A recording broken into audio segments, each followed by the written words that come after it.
오늘 날씨가 대단히 차가운데도 불구하고 하나님의 말씀을 사모해서 이 자리에 와서 엎드려 기도하고 또 말씀 듣는 여러분들에게 하나님의 풍성한 은혜와 복이 여러분의 삶에 가득하시기를 주님의 이름으로 축복합니다. 하나님께서 가장 싫어하시는 죄 가운데 하나가 외식입니다. 이 외식이라는 것은 연극한다, 가면을 쓴다 그런 뜻이죠. 원래 마음의 의도는 그렇지 않지만 가면을 쓰고 또 연극하는 것처럼 그렇게 살아가는 것을 주님이 싫어한다는 것입니다. 근데 이 바리새인들과 서기관들은 하나님 앞에서 외식하는 자들이었기 때문에 이 성경 23절에 보면 화 있을진저 외식하는 바리새인과 서기관이고 딱 특정을 해서 7번이나 그들에게 경고하고 있는 그런 내용의 말씀을 보게 되는데요. 여러분, 우리는 외식이라는 것은 정말 우리의 삶에서 벗어 던져야 될 것들인데 하나님께서 진짜 우리에게 중요한 그 참된 신앙이라는 것은 말과 삶이 분리되지 않는 것이고 믿음과 행위가 분리되지 않는 것이라고 말씀드렸죠. 그리고 우리는 지도자도 아니고 아비도 아니고 우리는 누군가를 말할 수 있는 사람이 아니고 오직 우리의 최고의 랍비는 하나님이라는 사실에 대해서 인정하면서 하나님만 높여야 된다, 그 이야기를 드렸습니다. 그리고 우리의 자리가 중요한데 그것은 우리의 자리는 섬김과 또 다른 사람을 이렇게 잘 도와주는 그런 자리라는 것을 지난주에 말씀드렸습니다. 자, 오늘은 이제 이 본문의 말씀을 가지고 예수님께서 왜 이 바리새인들과 서기관의 이 외식을 이렇게 싫어하셨는가, 이들의 잘못이 도대체 무엇인가에 대해서 정확하게 말씀하시는 하나님의 음성을 듣겠는데요. 우리 첫 번째는 이렇게 우리가 하나님 말씀하는 걸 들을 수 있습니다. 같이 한번 읽어볼까요? 바리새인들과 서기관들이 화를 당하는 것은 악한 영향력 때문이다. 자, 오늘 읽었던 이 성경 본문이 그 이야기를 지금 하고 있는 것이잖아요. 13절과 15절 말씀을 한번 주목해 보겠습니다. 화 있을진저 외식하는 서기관들과 바리새인들이여, 너희는 천국문을 사람 앞에서 닫고 너희도 들어가지 못하고 들어가려 하는 자도 들어가지 못하게 하는도다. 15절은 여러분이 한번 읽어보십시오. 너희는 교인 한 사람을 얻기 위하여 바다와 육지를 두루 다니다가 생기면 너희보다 배나 더 지옥 자식이 되게 하는도다. 여러분, 이들의 죄가 도대체 무엇입니까? 이들은 자기가 알고 있는 그 지식을 가지고 자기가 천국문에 들어가지도 못하면서 그 앞에 딱 서가지고 다른 사람이 천국에 들어가는 것도 못 들어가게 방해하는 존재들이다, 이렇게 이야기하죠.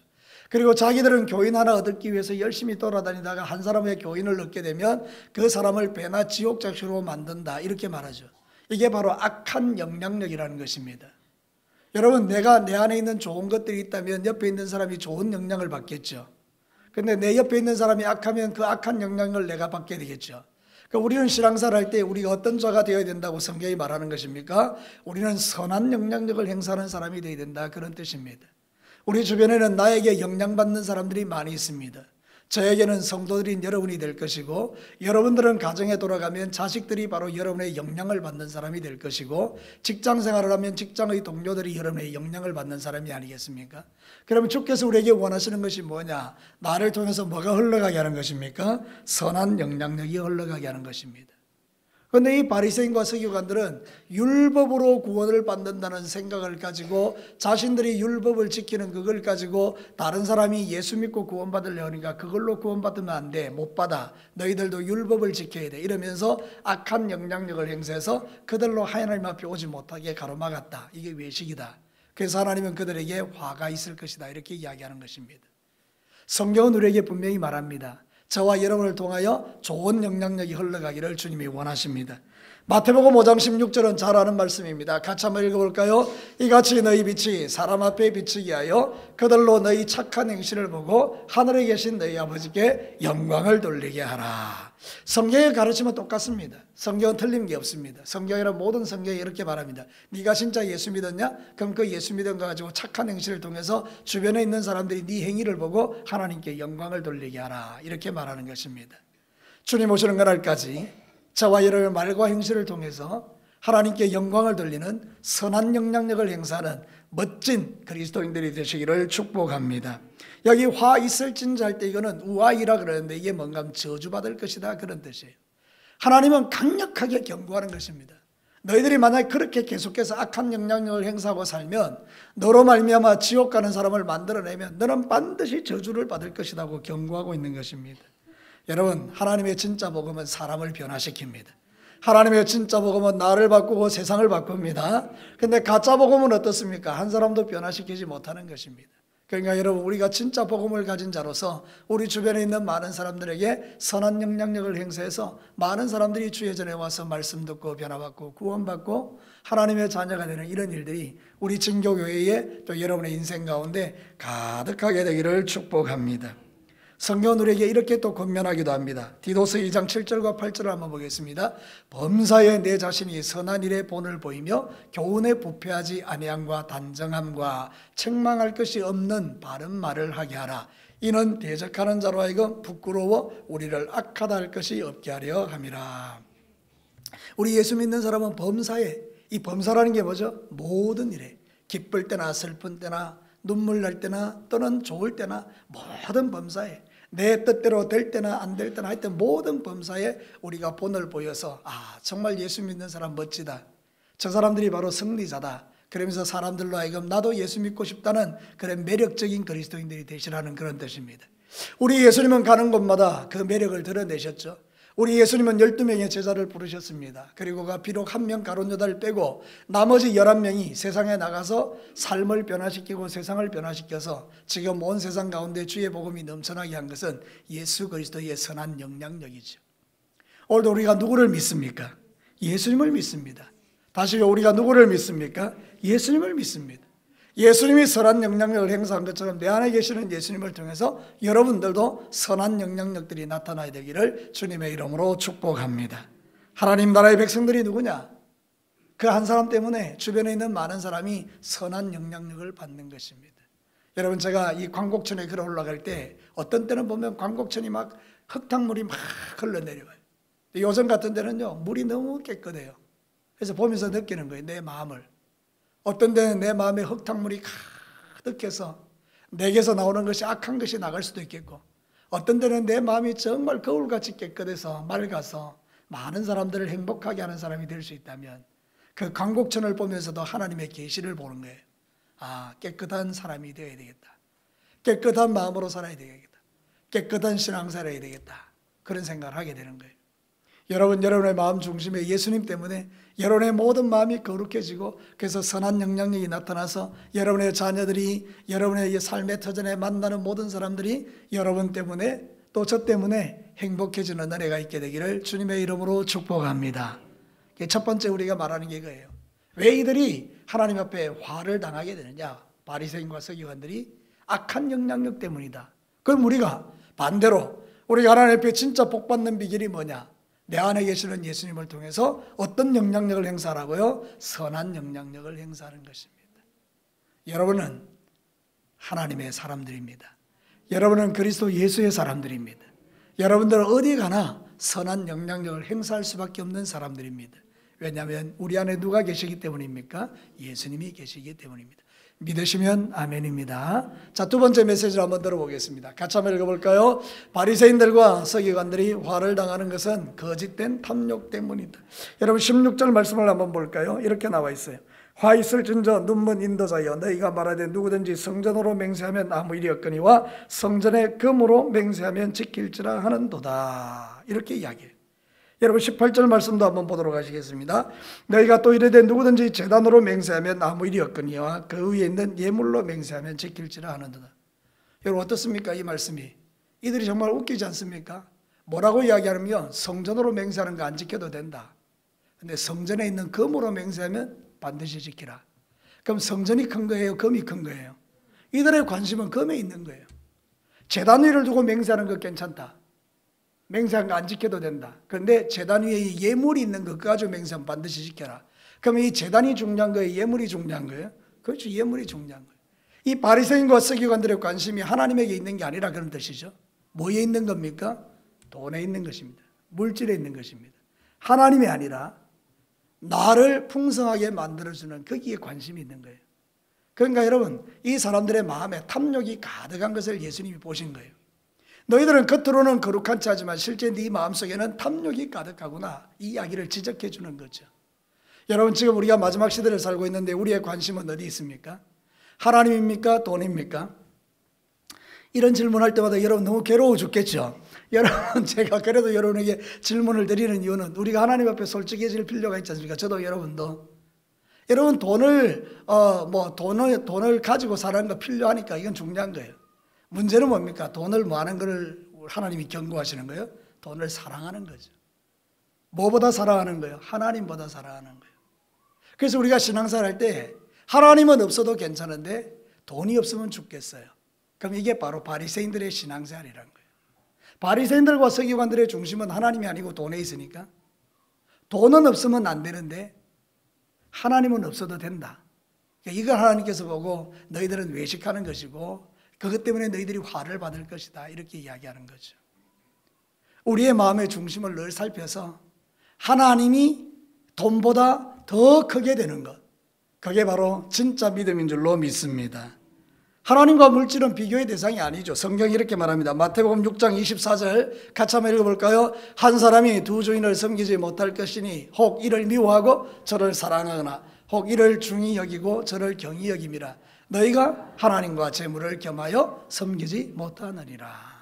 하나님이면 하나님, 재물이면 재물 이렇지 하나님과 재물을 같이 섬기는 것은 하나님과 재물을 똑같이 위에 두는 거기 때문에 재물을 어디까지 올려놓는 겁니까? 하나님의 수준까지.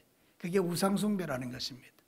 물론 우리에게 돈이 필요합니다. 그러나 때로는 우리에게 돈이 없어도 하나님이 계심으로 인하여 감사할 수 있다면 이거는 진짜 믿음이에요. 그렇죠? 그런데 하나님이 계심에도 불구하고 돈이 없어서 불안하고 염려, 근심, 걱정이 끊어지지 않고 돈 때문에 하나님을 버릴 수 있다 그러면 내 신앙은 이미 바리새인과 서기관의 신앙과 다를 바가 없고 그런 사람을 외식한다 그러고 그 외식하는 자에게 뭐가 있다고요? 화가 있다 이렇게 이야기하는 거예요. 오늘 이 성경 본문의 말씀은 간단합니다. 하나님께서 우리에게 원하는 게 뭐냐? 바리새인과 서기관들처럼 재물이나 돈이 아니라 하나님 당신이기를 원하는 겁니다. 우리가 하나님을 진짜로 사랑하고 그 하나님 한 분만으로 만족하고 하나님으로 인하여 기뻐하고 하나님으로 인하여 즐거워한다면 우리에 있는 환경과 여건들이 좀 부족해도 우리는 이겨낼 수 있죠. 아닙니까? 하나님 때문에 모든 걸 이겨낼 수 있어요. 그런데 하나님이 진짜가 아니면 작은 시험 앞에도 우리가 무릎을 꿇고 넘어질 수밖에 없다는 것을 우리가 날마다 깨닫게 되는 거죠. 사랑하는 성도 여러분, 하나님이 크십니까? 재물이 큽니까? 하나님이 크십니다. 이거를 여러분이 주님 오시는 그날까지 고백할 수 있게 되기를 축복합니다. 왜 이 물질을 사랑하는 게 위험합니까? 우리를 믿음에서 떠나게 만들기 때문입니다. 디모데전서 6장 10절과 11절에 잘 나와 있죠. 같이 한번 크게 읽어보겠습니다. 돈을 사랑함이 일만하게 뿌리가 되나니 이것을 탐내는 자들은 미혹을 받아 믿음에서 떠나 많은 근심으로서 자기를 찔렀도다. 오직 너 하나님의 사람아 이것을 피하고 의와 경건과 믿음과 사랑과 인내와 온유를 따르며. 이거 한번 그대로 띄워보시죠. 의, 경건, 믿음, 사랑, 인내, 온유 이거 여러분 이게 돈입니까? 이게 물질입니까? 아니죠. 예, 바로 이런 것들을 추구하라는 것입니다. 우리가 신앙생활 할 때에 가장 빠지기 쉬운 함정이 바로 그것입니다.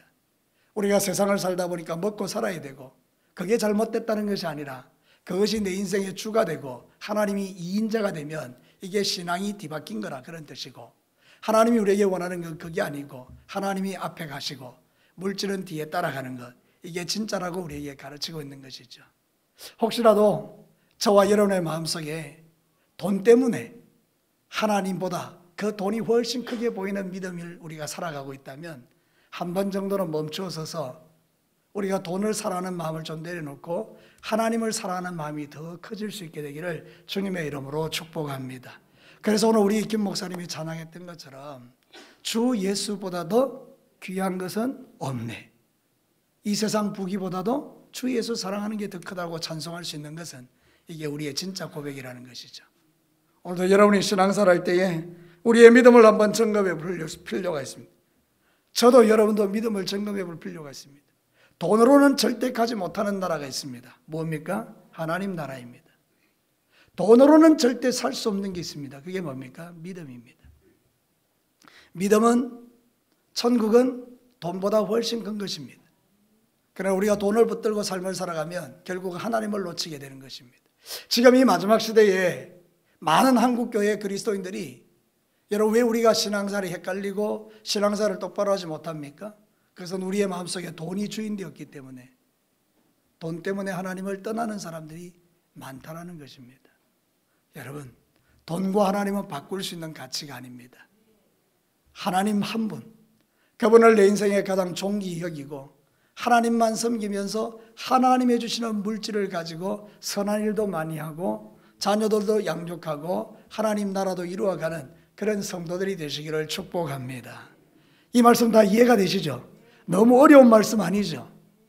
그럼에도 불구하고 우리가 실제적인 삶 속에 딱 들어가 보면 돈과 하나님 사이에서 갈등하는 성도들이 의외로 많다는 것입니다. 너무나 간단하고 너무나 이해하기 쉬운 말씀임에도 불구하고 실제로 이 삶을 딱 내 삶에 적용해 들어갈 때는 돈을 하나님보다 더 크게 여기는 경우가 훨씬 더 많다는 거예요. 내 마음이 온통 돈에게 가 있는 거예요. 여러분, 내 마음을 다 빼앗아가는 게 돈이에요. 그러니까 여러분, 하나님께 우리가 드릴 시간이 없어요. 가만히 생각해 보면 그죠. 주님 앞에 머물러서 묵상하고 기도하고 새벽을 깨우고 하나님과 교제하고 하나님 앞에 내 마음을 드리고 또 회개하고 마음을 거룩하게 하고 새롭게 하고 하나님의 비전을 꿈꾸고 주님 원하는 게 뭐냐고 이렇게 이야기하고 시대를 보면서 마음 아파하고 막 이렇게 살아가는 삶보다 그런 시간들은 내게 없고 그저 오늘 하루에서 내 마음을 다 온전히 뺏어가는 돈에게 내 마음이 있다면 그는 믿음이 지금 바뀐 거죠. 바리새인과 서기관들에게 말씀하는 화 있을진저 외식하는 서기관과 바리새인이라고 주님 앞에 책망받을 그 가까이까지 가 있다는 거죠. 우리 모두는 정신을 바짝 차리고 내가 사랑하는 것이 무엇인가를 한번 점검해 볼 필요가 있습니다. 돈을 벌지 말라는 이야기 아닙니다. 아무것도 하지 말라는 이야기 아닙니다. 중요한 게 뭐냐? 가치가 어디 있느냐? 이걸 지금 말씀드리는 것입니다. 여러분의 인생 가운데서 언제나 하나님이 1순위가 되는 그 멋진 믿음을 포기하지 않게 되기를 주의 이름으로 축복합니다. 오늘 이 성경 본문이 가르치는 진리는 그것입니다. 바리새인과 서기관들은 성전보다 성전에 있는 금을 더 귀히 여기고 제단보다 제단 위에 있는 예물을 더 귀히 여기는 그것 때문에 주님 앞에 책망받는 것입니다. 우리의 마음속의 탐욕들을 주님이 드러내신 겁니다. 제가 설교하고 있지만 제 마음에도 그런 탐욕들이 있음을 부인할 수 없습니다.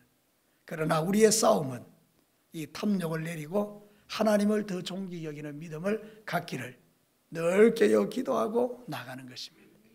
여러분, 이 마지막 시대에 모든 사람이 돈이 최고다 이렇게 이야기할 때 우리는 하나님이 최고라고 외칠 수 있는 그 멋진 신앙이 먼저 저에게 그리고 여러분들의 있게 되기를 주의 이름으로 축복합니다.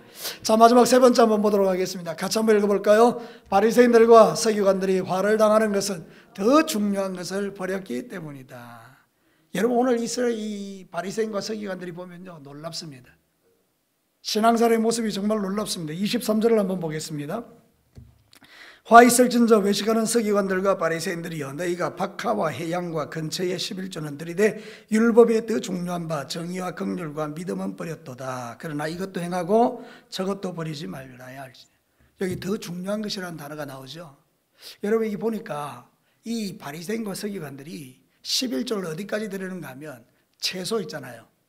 그 채소가 별로 뭐 가치도 없지 않습니까? 근데 그 채소를 팔고 사는 거기에도 11조를 딱 드리는 거예요. 우리로 말하면 전구지 알아요? 소풀, 소풀을 팔았어요. 뭐 1,000원에 팔았다면 100원을 딱 떼가지고 11조를 드려요. 철저하게. 더 뭐 그럴 때 생각하면 뭐 100원짜리인데 거기서 또 떼가지고 11조를 10원을 드리는. 여러분, 이 신앙 좋아요, 안 좋아요? 너무 좋죠, 그죠? 여러분도 그렇게 하시기를 축복합니다. 근데 문제는 뭔가 하면 그게 잘못된 게 아니고 이 사람들이 그렇게 하고 난 이후에 자기들의 의에 사로잡혀서 더 중요한 것을 놓쳤는데 율법의 가장 중요한 가치요. 여러분, 제가 설교하면서 마태복음에서 하나님 나라에서 가장 큰 계명에 대한 말씀을 드린 적이 있는데 하나님 나라 최고의 계명이 뭡니까? 첫째는 하나님 사랑하는 것, 두 번째는 이웃 사랑. 맞죠? 그러니까 여러분, 더 중요한 게 뭐예요? 하나님 편에서 중요한 건 사랑이에요. 믿으시면 아멘입니다. 하나님 사랑하고 이웃 사랑하는 게 이 11조를 딱 나누어서 철저하게 드리는 그것보다 더 귀하다는 거예요. 11조를 떼서 정확하게 드리는 게 잘못된 게 아니고 이 사람들은 그렇게 드리면서 드리지 않는 사람을 뭐 했기 때문입니까? 비판하고 정죄했기 때문입니다. 뭐로? 자기 의로. 나는 이렇게 하나님을 잘 섬기고 있는데 너는 뭐하냐, 이제 이렇게 하는 거죠. 그죠? 그래서 저를 따라서 한번 합니다. 나는 이렇게 하나님을 잘 섬기고 있는데 손가락을 옆으로 가리키면 니는 뭐하고 있노? 이제 이렇게 하는 거예요. 자, 요게 이제 교회 안에서 가장 큰 문제라 그 말입니다. 가장 큰 문제. 항상 우리가 빠지기 쉬운 함정. 내가 하는 것으로 다른 사람이 하지 않는 것을 비판하고 정죄하고 평가할 때 주님은 더 중요한 것을 잃어버렸다라고 말하는 거예요.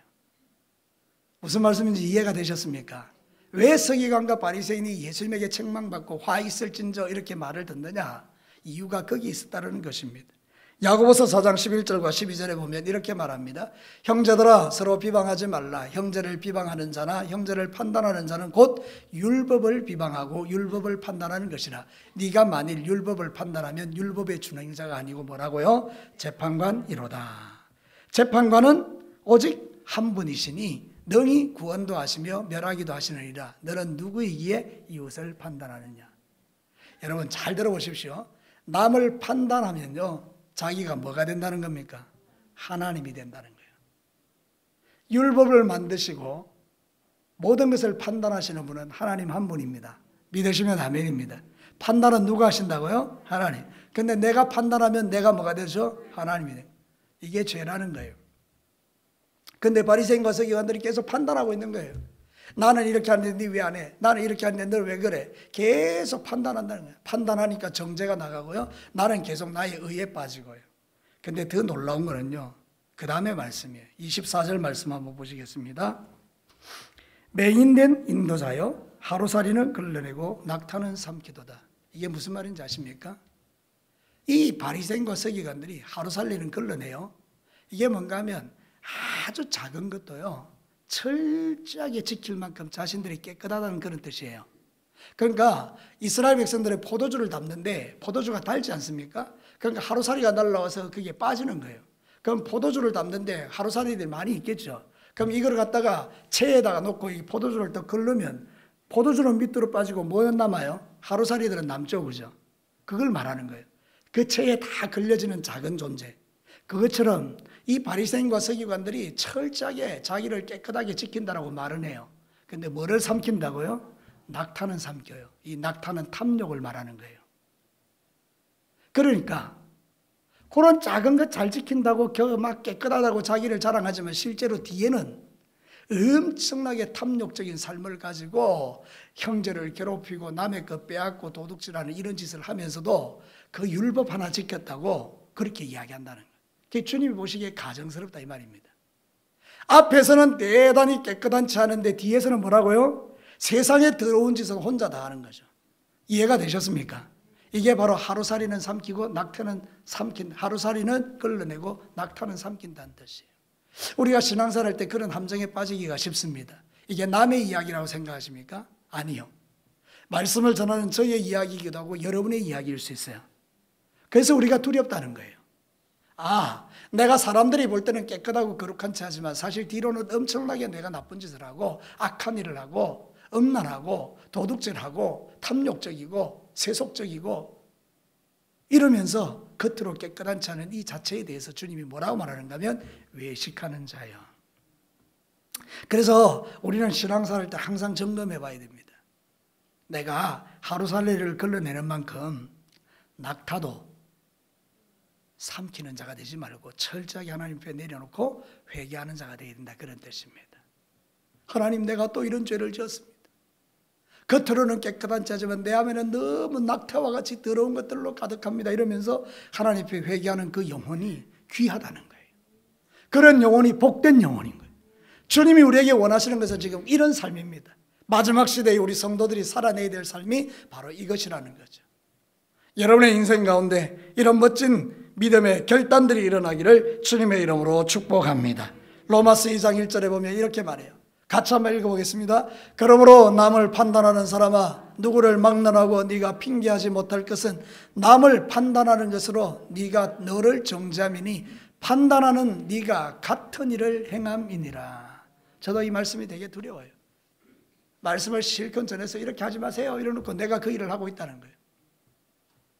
그러니까 여러분, 내가 비판하는 그 비판을 가지고 결국 내가 비판받을 짓을 하더라, 그런 뜻이죠. 그러니까 신앙생활 할 때 항상 다른 사람을 평가하고 비판할 때는 조심해야 되는 것 중에 하나가 이거예요. 혹시 나에게 그런 일이 없는가 살펴보는 거예요. 다른 사람을 판단하고 정죄하기 전에 이게 나의 문제가 아닌가. 그래서 실제로 다른 사람의 허물은 나의 거울이라고 그래요. 이 말이 이해가 됩니까? 내 눈에 보이는 다른 사람의 그 허물은 나에게 거울인 거예요. 아, 내 모습을 주님이 비춰주는구나. 여러분이 누군가 어떤 사람의 미운 모습이 보였다면 그게 바로 누구의 모습이죠? 내 모습이라는 거예요. 내게 그게 보인다는 거예요. 하나님이 보여주신 거죠. 그럼 우리는 정죄하다가도 멈추는 거죠. 그리고 뭐 해야 됩니까? 하나님 앞에 회개하는 것입니다. 저 죄가 내 죄입니다. 저를 따라서 한번 합시다. 저 사람의 죄가 내 죄입니다. 맞습니까? 예. 그때 우리가 거룩함을 살아낼 수 있어요. 그래야 선한 영향력이 나오고, 그래야 우리가 하나님 앞에서 멋진 그리스도인들로 하나님을 제일 우선시하는 신앙생활로 살아낼 수가 있는 거죠. 오늘도 우리가 참 힘들고 어렵지만 그래도 주님 주신 말씀을 우리가 하나라도 실천하며 살아가기를 원한다면 하나님은 여러분과 저를 통해서 영광을 받으실 줄로 믿습니다. 우리의 믿음을 한번 돌아볼 필요가 있어요. 우리 고신이 특별히 그런 부분에 있어서 조심할 필요가 있어요. 우리는 주일에 돈을 안 쓰는 게 우리의 최고의 가치라고 생각해요. 그런데 여러분, 주일날 돈 안 쓰는 것보다 더 귀한 게 많아요. 주일날 돈 안 쓰면서 나쁜 짓 훨씬 많이 할 수 있어요. 술, 담배 안 하면서요, 술, 담배 하는 사람보다 더 나쁜 짓 많이 할 수 있어요. 우리의 자랑은 술, 담배 안 하는 게 아닙니다. 우리의 자랑은 주일날 돈 안 쓰는 게 아닙니다. 우리의 자랑은 모든 사람을 사랑하고 이해하고 용서하고, 그리고 그 모든 것을 나에게 주신 예수 그리스도, 그분이 내 인생의 최고의 자랑거리인 거죠.